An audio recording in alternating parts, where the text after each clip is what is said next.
ఓం శ్రీరామచంద్ర పరబ్రహ్మణే నమః.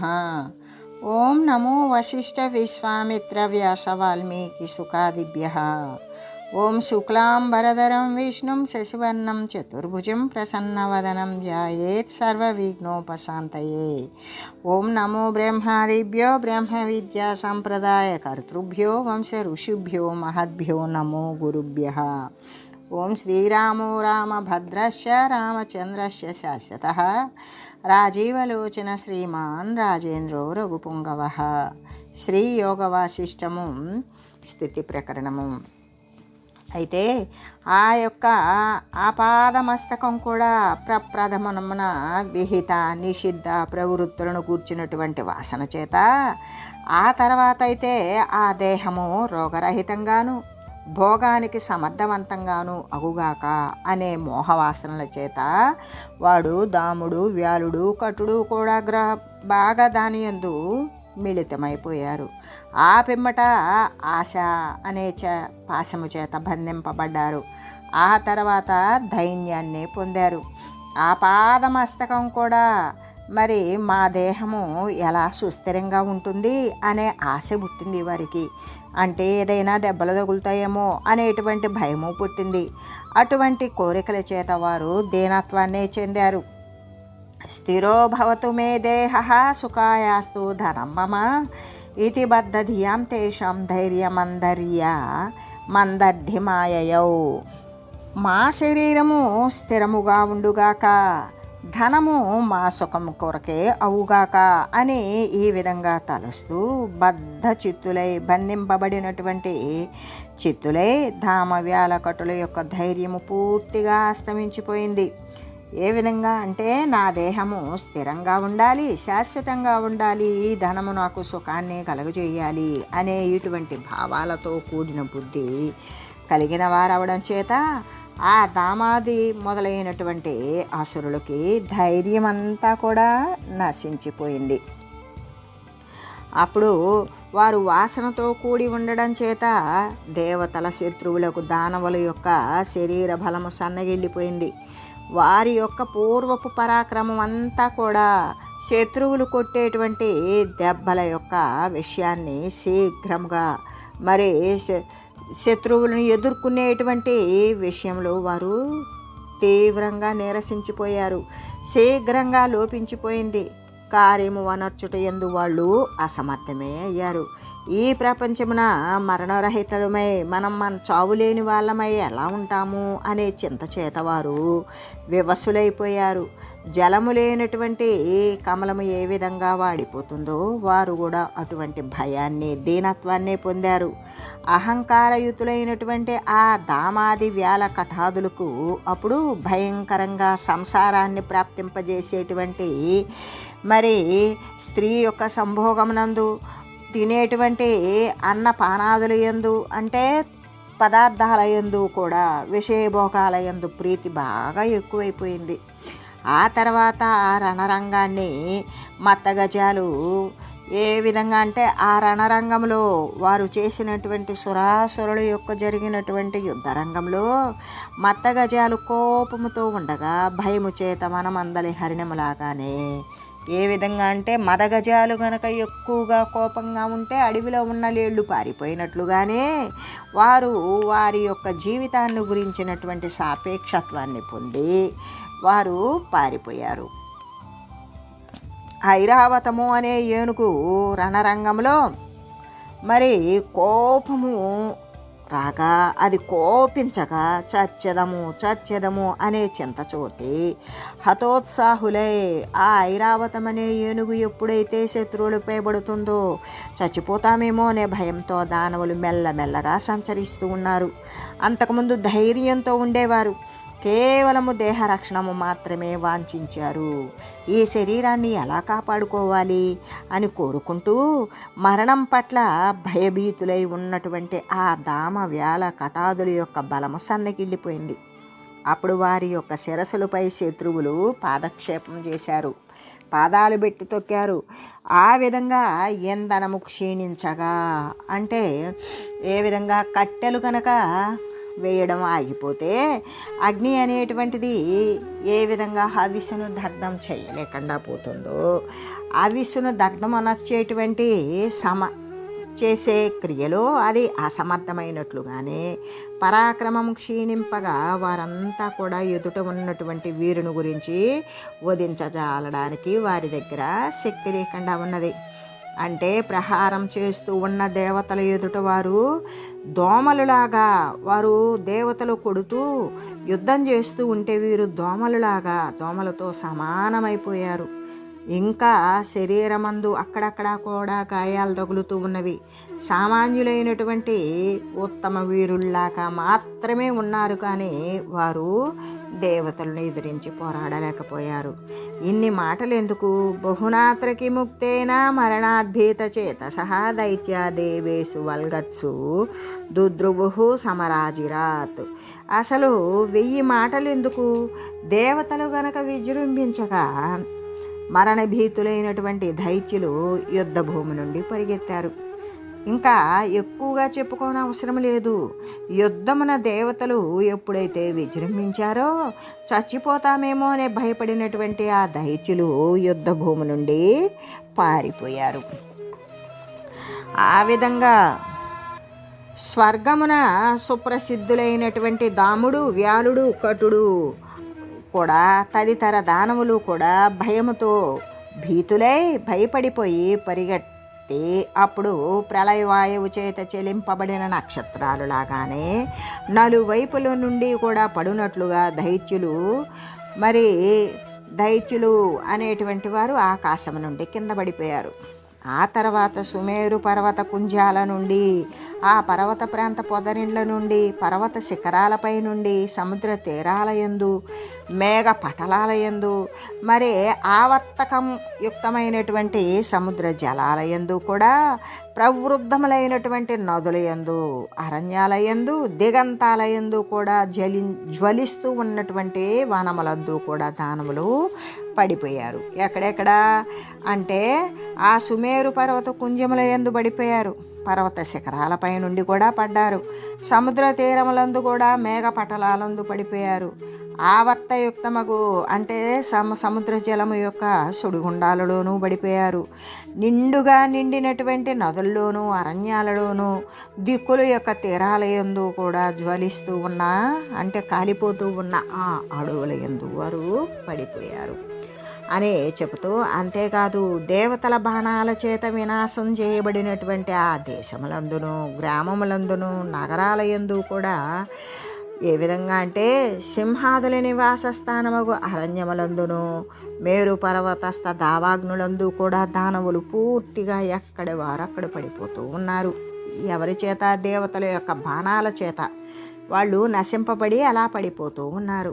లోకాలోక పర్వతాంతాల యందు కూడా, సామాన్య పర్వతముల పైనను, జలాశయాల యందు కూడా, ఆంధ్రదేశము, ద్రవిడ దేశము, కాశ్మీర పారసీక దేశ కాలాదుల యందలే ఆ దేశాల యందల నగరాల యందును, మిగుల వ్యాప్తమైనటువంటి సముద్ర వాహినియకు గంగా నది యొక్క ప్రవాహాలందు కూడా, మరి చేపల కోసం పరిచిన వలలు కలిగిన ద్వీపాంతరాల యందు కూడా, జంబూ ఖండం అనే దేశములందలే లతల యందు కూడా దేవతల శత్రువులకు ఆ దైత్యులు పడిపోయారు. అలా పడడం చేత వారి యొక్క వారి యొక్క అవయవాలు అనేకంగా, కాళ్ళు, చేతులు, మిగిలిన అవయవాలు అన్నీ కూడా విరిగిపోయి, నరకబడి, తెగబడిపోయి చిన్న భిన్నాలైపోయినవి.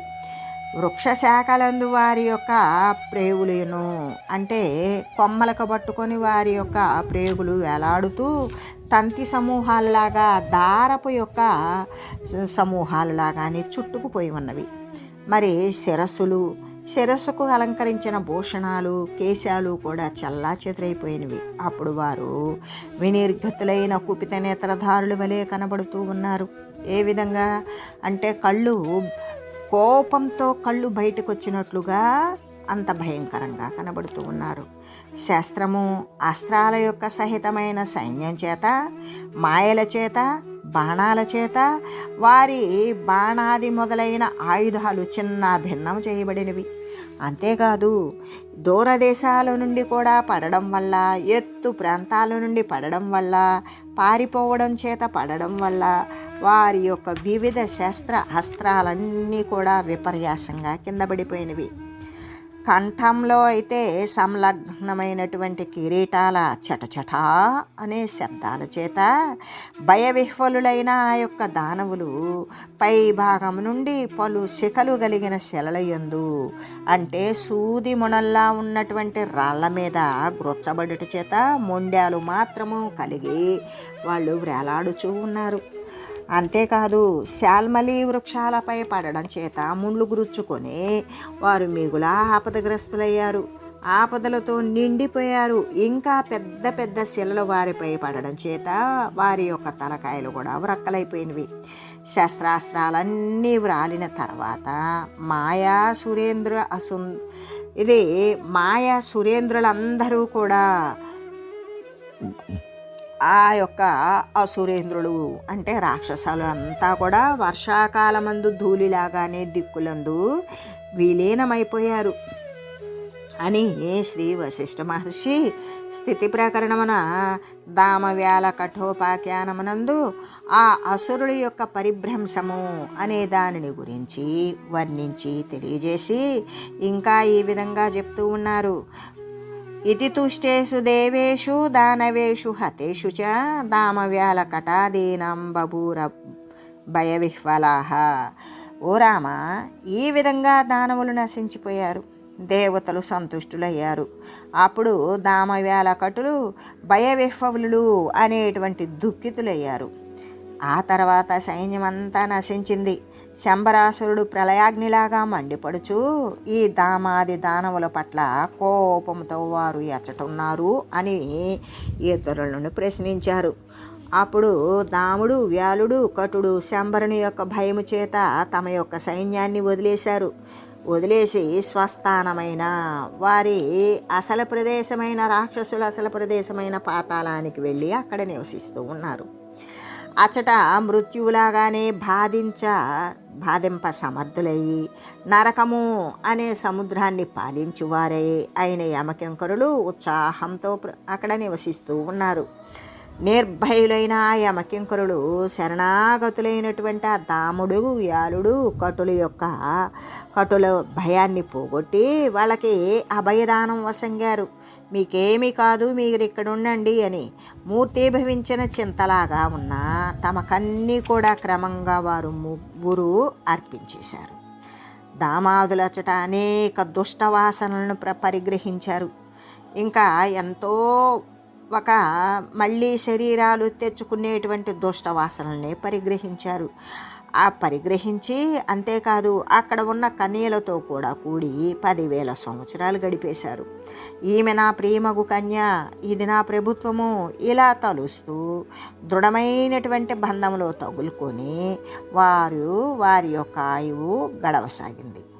ఆ తర్వాత ఒకానొక సమయంలో మహానరక కార్యాలను గురించి విచారించడం కోసం మరి నిజేచ్ఛను అనుసరించి ఆ ప్రప్పదేశానికి యమధర్మరాజు వచ్చి అప్పుడు ఛత్రము, చామరము, చిహ్నాలు కలిగి ఉండడందున ఆ యమధర్మరాజుకి ఛత్రచామరాదులేమీ లేవు, ప్రక్కన ఎవరు కూడా లేరు. అయినా కూడా ఆయన అక్కడ దర్శించడానికి పాతాళలోకానికి వచ్చినప్పుడు ఆయన్ని ఏం చేశారు, సామాన్య కింకరుడే అనుకొని ఆ యమధర్మరాజుకు మరి వారంతా కూడా ప్రణామాలు, నమస్కారాలు, వినయము ప్రదర్శించలేదు. ఎందుకు? వారి యొక్క నాశనం ప్రారంభమవడం కాబట్టి.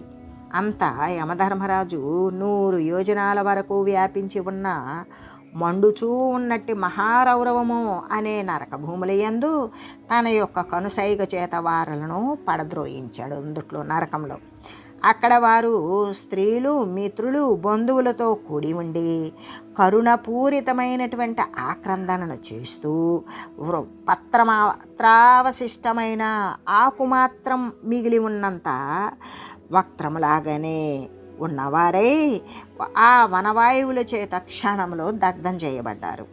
ఆ తర్వాత దామాదులు యమకింకరం యొక్క సహవాసనము చేత క్రూర వాసనాయుక్తులు అవడం చేసి వారు వదబంధనాదులను నచ్చేటువంటి రాజసేవకులై కిరాత జన్మంలో కిరాత కులమున జన్మించారు. ఆ తర్వాత వారు అక్కడ కొన్నాళ్ళు బ్రతికి తర్వాత వారు ఆ శరీరాన్ని వీడి కాకములై జన్మించారు, అంటే కాకులై. ఆ తర్వాత గృధ్రత్వాన్ని చెందారు, గ్రద్దలై పుట్టారు. ఆ తర్వాత సుఖజాతి యందు జన్మించారు, చిలుకలై పుట్టారు. తదుపరి త్రిగర్త దేశమున శోకరమై జన్మించారు. ఆ తర్వాత త్రిగర్త దేశంలో పందుల్లాగా జన్మించారు. పర్వతాల యందు మరి ఈ మేకలై పుట్టారు. అలాగే మగధ దేశమున దుర్బుద్ధులు కీటకమై జన్మించారు. ఇలా జన్మ వెంట జన్మ వాసనను గ్రహించినాక ధర్మరాజు చేత యముని చేత కాలుని చేత సంహరింపబడి ఈ విధంగా రామ పిమ్మట వారు అనేక విచిత్ర జన్మ పరంపరలను లెస్సగా అనుభవించారు. అంటే అనేకమైన శరీరాలను ధరించారు ఆ దామ వ్యాల కటుడు అనేటువంటి జీవులు. ఇప్పుడు కాశ్మీర దేశమందలి ఒక అల్పమైనటువంటి జలాశయంలో మత్స్య రూపంలో వసిస్తూ ఉన్నారు. దావాగ్ని చేత విదగ్ధమైన పంకము వలె. ఏ విధంగా అంటే పూర్తి ఎండవేడిమి చేత విదగ్ధమైనటువంటి ఆ చెరువు ఎండిపోతూ ఉంటే బురదలో ఉన్నటువంటి శిథిల పంకమున ఆ బురద కూడా నశించిపోతుంది, ఎండిపోతుంది. ఆ శరీరాలు జర్జరితమై చావడానికి సిద్ధంగా ఉన్నవారు జీవించడం లేదు, చేపలయ్యి మరణించడము లేదు. ఇలా అనేక విచిత్ర జన్మ పరంపరలను మరలా కూడా అనుభవిస్తూ వారు సముద్రమందలి తరంగాలులాగానే ఉత్పన్నమగుచూ నశిస్తూ ఉన్నారు. సముద్రంలోని తరంగాలు వస్తూ పోతూ ఉన్నట్లుగానే వారి యొక్క శరీరాలు అనేకాలు ధరిస్తూ వదిలిపెడుతూ అలా తిరుగుతూ ఉన్నారు. ఓ రామ, సంసార తరంగమును చిక్కుకొని వాసనా తంతువుల చేత ప్రేరితులవుతూ మరి వారు ఏం చేస్తూ ఉన్నారు? దేహం యొక్క వీచికలచే చిరకాలము కూడా ప్రవాహితులే అగుచూ ఉన్నా వారు ముగ్గురు కూడా నేటి వరకు కూడా శాంతిని పొందలేరు. ఇక వీరుల యొక్క దృష్టాంతము చేత వీళ్ళ విషయాన్ని గురించి తెలియజేయడం చేత నీవు కూడా వాసనల యొక్క దారుణ అనర్థాన్ని గురించి తెలుసుకున్నాము. వాసనల వల్ల మొట్టమొదట వాళ్ళు దేవతలను కూడా నిర్జించారు, దేవతలను కూడా పారగొట్టారు. అటువంటి వారు ఏ వాసన లేని కారణం చేత ఉన్నటువంటి ధైర్యము మరి వాసనాంకురం అనేటువంటిది తయారైనాక అనేక వాసన పరంపరలు వారు మరి స్వీకరించినప్పుడు ఆ సంస్కారాల చేత అనేక రకాలైన శరీరాలను ధరిస్తూ ఇప్పటికీ కూడా ఆ శిథిలమైన పంకమనందు లేకుండా పోయి ఆ బురద కూడా ఎండిపోయే దాని యందు చావడానికి సిద్ధంగా ఉన్న మీనాలై పుట్టారు. అటువంటి వారి యొక్క విషయం ఆలోచన చేసినప్పుడు ఎప్పుడైతే ఈ దేహ సంబంధమైన ప్రాపంచిక సంబంధమైనటువంటి విషయాల పట్ల ఎవరైతే ఆతృత కలిగి ఉంటారో వారికి ఇటువంటి దారుణమైన అనర్థమే వస్తుంది అని చెబుతూ, రామ నీవైతే ఇటువంటి వాసనల యొక్క దారుణ అనర్థాన్ని గురించి, అది ఇచ్చేటువంటి అవస్థలను గురించి, నష్టాన్ని గురించి నీవు తెలుసుకో అని శ్రీ వశిష్ఠ గురుదేవులు మరి స్థితి ప్రకరణమునందు దామ వ్యాల కటు యొక్క జన్మాంతర చిత్రవర్ణనము అనేది తెలియజేసి ఇంకా శ్రీ వశిష్ఠ మహర్షి ఇలా అంటూ ఉన్నారు. అతః ప్రబోధాయ తవ వచ్మి రామ మహామతే దామ వ్యాల కటన్యాయో మాతేస్త్రీ తుతు తోల లీలయ. మహామతివైనటువంటి వాడవు రామ నీవు, కాబట్టి ఇక్కారణమున దామవ్యాల కటన్యాయము ఆశ్రయించవలదు. దానికోసమే ఆ బోధార్థము నేను నీకు వచించుచూ ఉన్నాను అని చెబుతూ, మహాబుద్ధి కలిగిన వాడవు, బుద్ధిమంతుడు అయినటువంటి ఓ రామచంద్ర, ఈ కారణం చేత దాముడు వ్యాలుడు కటుడు వారు అనుసరించిన న్యాయాన్ని నీవు ఆశ్రయించవలదు అనే దీనిని తెలియజేయడం కోసమే నేను నీకు ఈ విషయాలన్నీ కూడా చెప్పాను. కాబట్టి రామ అవివేకమును అనుసంధిస్తూ అనంతమైనటువంటి సంసార దుఃఖము అనుభవించడం కోసం చిత్తమిట్టి ఆపదనే గ్రహిస్తూ ఉంటుంది. అంతేకాదు దేవతలను కూడా వినాశం చేసే శంబర సైన్యం యొక్క ఆధిపత్యం ఎచట సూర్యతాపము చేత సంతప్తమైనటువంటి శైవాలమున ఆ ఎండిపోయే బురదయందు శరీరాలు కూడా నశించిపోవడానికి సిద్ధమైనటువంటి ఆ చేప జన్మ ఎక్కడ అని ఆలోచన చేసి చెప్తూ, అంతేకాదు సుర సైన్యాన్ని కూడా పారద్రోలగలిగేటువంటి అసమాన ధైర్యం ఎక్కడ ఈ దామవ్యాల కటులకు, కిరాతరాజు యొక్క క్షుద్రదాస్యమేచట అని చెబుతూ, అంతేకాదు అహంకారరహితమైనటువంటి చైతన్య సత్వం యొక్క ఉత్తమమైన మహిమాతిశయము ఎక్కడ, మిథ్యావాసనల యందు ఆవేశమును పరిగ్రహించిన దుష్ట అహంకార కల్పన ఎక్కడ, అహంకారము నశించినటువంటి చైతన్య సత్వం యొక్క అంటే సర్వము చైతన్య సత్తా మాత్రమే అయ్యున్న దాని యొక్క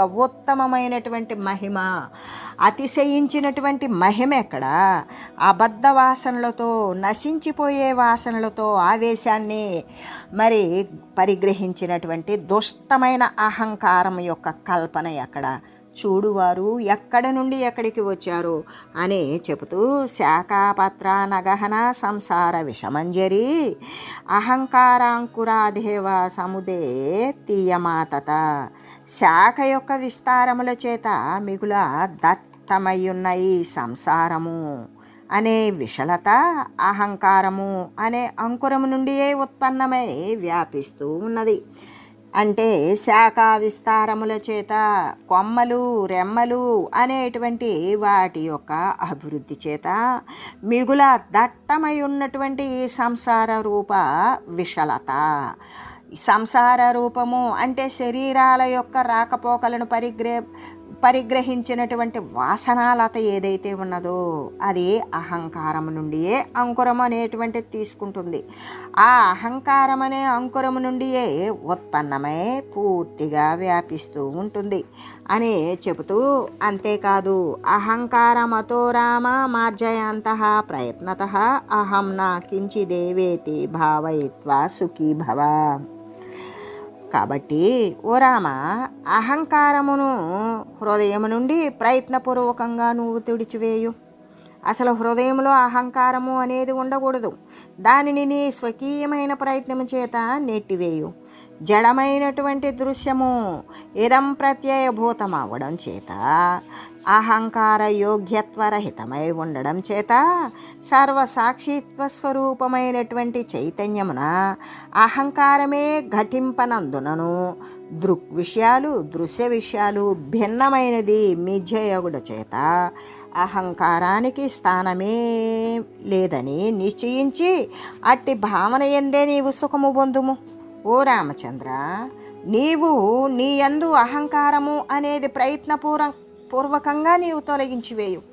వాస్తవానికి అహంకారము అనేది ఒకంతైనా కూడా లేదు, లేనే లేదు. అది ఉన్నా అది మిథ్యే, అబద్ధమేని భావించు. దానికి సాక్షి అయినటువంటి ఆత్మస్వరూపుడివై సుఖంగా ఉండు అని తెలియజేస్తూ, అహంకార బుధం పరమార్థేందు మండలం రసాయన మయం సీతామదృశ్యముపాగతం. పరమార్థ రూపమును చంద్రమండలము ఆనందమయమును శీతలమును అయినను అహంకారమను మేఘము చేత ఆచ్ఛాదితమై అదృశ్య రూపమునే చెందుతూ ఉన్నది. ఏ విధంగా అంటే ఆనందైక రసమై ఉన్నది, అమృతమయమై ఉన్నది, తాపత్రయ వర్జితమై ఉన్నది. త్రివిధ తాపరహితాలు అంటే ఆధ్యాత్మిక, ఆది దైవిక, ఆది భౌతికమైనటువంటి తాపత్రయ రహితమే అయి ఉన్నది. నువ్వు తాపత్రయాలను వదిలివేసినట్టు పరమార్థ ఆత్మ అనే చంద్రమండలమునందు అహంకారము అనే మేఘము చేత కప్పబడి, అది ఏ విధంగా అంటే పరమార్థ రూపము అనేటువంటి సత్యమే అహంకారం అనేటువంటి మేఘము చేత కప్పబడి ఉన్నది. అది ఆ ఆవరణలా ముసుగు వేయడం చేతనే అదృశ్య రూపము చెందుతున్నది. అది కనబడడం లేదు. కానీ ఉన్నది దానిపైన అహంకారం అనే ముసుగు వేయడం చేత అది చూడలేకపోతూ ఉన్నాము. ఇలాగా దామ వ్యాల కటులు ముగ్గురు కూడా అహంకారము అనే పిశాచము చేత పీడింపబడ్డారు. అలా పీడింపబడి అసద్రూపులైనను కూడా మరి మాయా మహాత్మ్యం చేత సత్తన పొంది ఉన్నారు. వారు అశాశ్వతమైనటువంటి విషయము చేతనే మాయ యొక్క మహత్యము చేత వారు ఇది సత్యము అని కాని దానిని సత్యమని సత్తన పొంది ఉన్నారు. కాబట్టి రామ వారు ఇప్పుడు ఏం చేస్తూ ఉన్నారు? కాశ్మీర దేశంలో ఉన్నటువంటి ఒక ఎక్కువగా నీరు ఎండిపోవడానికి సిద్ధంగా ఉన్నటువంటి ఆ యొక్క నీటి గుంట యందు వారు చేప రూపంలో చాలా బాధపడుతూ ఆ చేప రూపంలో ఉన్నారు అని, చేపల రూపంలో ఉన్నారు అని చెప్పగానే శ్రీరామచంద్రుడు అంటూ ఉన్నాడు, నాసతో విద్యతే భావో నా భావో విద్యతే సతః తే హ్యసంతః కథం సత్తం సంపన్న ఇది మే వద. ఓ మహాత్మా, అసద్వస్తువునకు ఉనికి, సద్వస్తువునకు లేమి అనేది సంభవించదు కదా. ఎందుకు? లేనిదానికి ఉనికి లేదు, ఉన్నదానికి లేమి లేదు అనేటువంటి విషయం సంభవించదు, ఉత్పన్నం కాదు కదా. అట్లయినప్పుడు అసద్రూపులైన ఆ దామాదులు ఎట్లా సత్తన పొంది ఉన్నారు? ఎందుకు? వారు ఎప్పటికీ లేనివారే అయినప్పటికీ కూడా వారు ఎట్లా సత్తను పొంది ఉన్నారు అని అడగగా శ్రీ వశిష్ఠ గురుదేవులు ఈ విధంగా చెప్తూ ఉన్నారు, ఏవమే తన్మహాబాహో నా సత్సంభవతి క్వచిత్ కాదాచిత్ కించిదప్యేవ బృహత్ సంపద్యతే తను. ఏ విధంగా అంటే, మహాబాహుడువకు ఓ రామ, నీవు చెప్పినది సత్యమే. ఏ విధంగా? ఉన్నదానికి మరి లేమి లేదు, లేనిదానికి ఉనికి లేదు అని నువ్వు అడిగినది కూడా సత్యమే. అసద్వస్తువునకు ఉనికి ఎక్కడా సంభవించదు, కానీ సూక్ష్మ వస్తువు బృహద్రూపంగా ఆవిర్భవిస్తుంది, చిన్న వస్తువు పెద్దగా ఆవిర్భవిస్తుంది, మరియు బృహద్ వస్తువు సూక్ష్మమవుతుంది. అట్లాగడం వల్లనే నాశము అని చెప్తారు. ఎలాగా అంటే, సర్వవ్యాపకమైన బృహద్ వస్తువు ఆ పరమాత్మ వస్తువు అనేది సూక్ష్మం, కంటికి కనబడదు. అయితే స్థూలము అనబడేటువంటి అది అసత్తు అనబడేటువంటి వస్తువు సూక్ష్మాంశము, అది వాసన చేత స్థూలమయంగా మారి ఈ జగత్తుగా దృఢీకరింపబడి ఇది సత్యముగా కనబడుతుంది. దీనికి ఆధారభూతమైనటువంటి సద్వస్తువు ఈ అహంకార ఆవరణ చేత అసలు సత్తను చూడలేకపోవడం వల్ల ఈ సూక్ష్మ వస్తువు స్థూలంగాను, స్థూల వస్తువు సూక్ష్మంగాను అవడం చేతనే దాన్నే నాశము అని చెప్తారు అని చెబుతూ, అసద్వస్తువు ఏది కూడా సద్రూపముగాను, అంతేకాదు అసలు వస్తువుగానిది ఎక్కడ సద్రూపంగా ఉన్నది, మరి వస్తువు అయినది ఎక్కడ అసద్రూపంగా ఉన్నది, నీవు చెప్పు. ఈ విషయమై దృష్టాంతాల ద్వారా నీకు బాగుగా నేను తెలియజేస్తాను అని శ్రీ వశిష్ఠ గురుదేవులు చెప్పగా, అప్పుడు శ్రీరామచంద్రుడు అడుగుతున్నాడు, సంత ఏవ స్థిత సంతో బ్రహ్మన్వయమిమేకిలా దామాదయస్వ సంతోపి వక్షిసంతః స్థిత ఇతి. ఓ మునీంద్ర, మన యొక్క సత్తా ప్రత్యక్షంగానే సిద్ధిస్తున్నది కదా. మాయామాతృను మొగటం చేసి దామాదులకు సత్త లేదనియే మీరు వచ్చిస్తూ ఉన్నారు. అట్లయినా మరలా వారికి సత్త గలదు అనడంలో మీ అభిప్రాయం ఏమిటి? ఇప్పుడు మీరు నేను ఉన్నాము, మన యొక్క సత్త ఏ విధంగా ప్రత్యక్షంగానే కనపడుతుంది. మరి మాయామాతృలగడం చేత వారు మాయ చేత నిర్మించబడినటువంటి వారు కాబట్టి దాముడు వ్యాలుడు కటుడు కూడా వారి దగ్గర సత్త లేదనే మీరు చెప్తూ ఉన్నారు. అట్లా అయినట్లయితే మరలా వారికి సత్త కలదు అని మీ అభిప్రాయం ఏమిటి? సత్త కలదని చెప్తున్నారు, మళ్ళీ మీ అభిప్రాయం ఏమిటి అని అడుగగా, అప్పుడు శ్రీ వశిష్ఠ గురుదేవులు అంటున్నారు, యదా దామాదయో రామ స్థిత మాయామయ ఇది అసత్య ఏవ సత్యాభా మృగతృష్ణాంబు పూరవత్. ఓ రామ, మాయతో నిండిపోయినటువంటి దాముడు వ్యాలుడు కటుడు సద్రూపులై ఉన్నప్పటికీ కూడా మృగతృష్ణ తృష్ణయందలి జలములాగానే సత్యముగా ఎట్లు భాషించి ఉన్నారు. ఏ విధంగా అంటే ఈ రాక్షసులు అసద్రూపులైనను వారికి ఉనికి లేకపోయినప్పటికీ కూడా, కానీ వారు సత్తగలిగి ఎట్లా కనపడుతున్నారు అంటే మృగతృష్ణయందు నీరు లేదు, అయినా కూడా నీరున్నట్లు కనపడుతుంది, నీరు ఉన్నట్లుగానే కనబడుతుంది.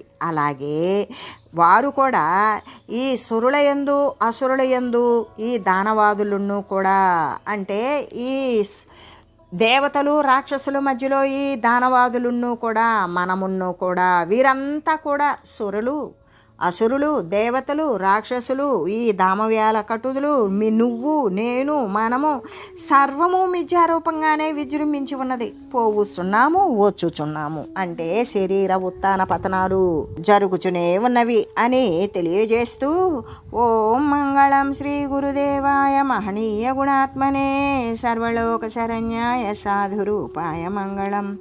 ఓం మంగళం కోసలేంద్రాయ రామాయ రామభద్రాయ చక్రవర్తి తనూజాయ సార్వభౌమాయ జానకీ వల్లభాయ శ్రీరామచంద్రాయ మంగళం. ఓం తత్సత్.